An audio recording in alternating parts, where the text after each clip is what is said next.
হলিউডের অন্যতম শিক্ষামূলক একটা মুভি ছিল থ্রি ইডিয়টস। এই মুভিটা আমার মনে হয় তোমরা সবাই দেখেছো এবং কয়েকবার করে দেখেছো। এখানে প্রধান চরিত্রে ছিল আমির খান, যে কিনা র্যাঞ্চো চরিত্রে ছিল, এবং তার আরেকটি বন্ধু ছিল চাতুর। সেখানে চাতুর ছিল একজন মুখস্থ ভিত্তিক একটি ছেলে, যা তাকে পড়তে দেয় সে তাই পড়ে, সেভাবে সে পরীক্ষা অনেক ভালো রেজাল্ট করে। কিন্তু র্যাঞ্চো কি করতো? র্যাঞ্চো খুবই বুদ্ধিমত্তিক একটা ছেলে ছিল। র্যাঞ্চো একবার মজা করে চাতুরের সাথে খুব মজা করে এবং একটা স্ক্রিপ্টে খুব গোলমাল করে ফেলে, এবং চাতুর কি করে?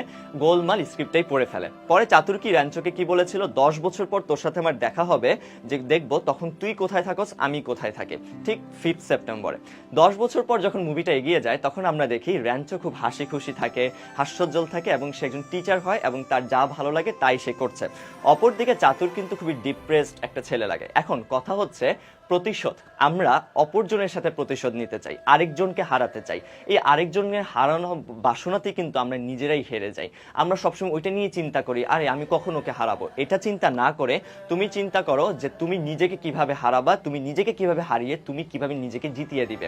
তুমি আজকে অনেক পড়ালেখা করেছো, মনে করছো তোমার পরিশ্রমটি ঠিক মতন হয়নি, তাহলে আগামীকাল তোমাকে আরো বেশি পড়তে হবে, তোমাকে আরো বেশি এগিয়ে যেতে হবে।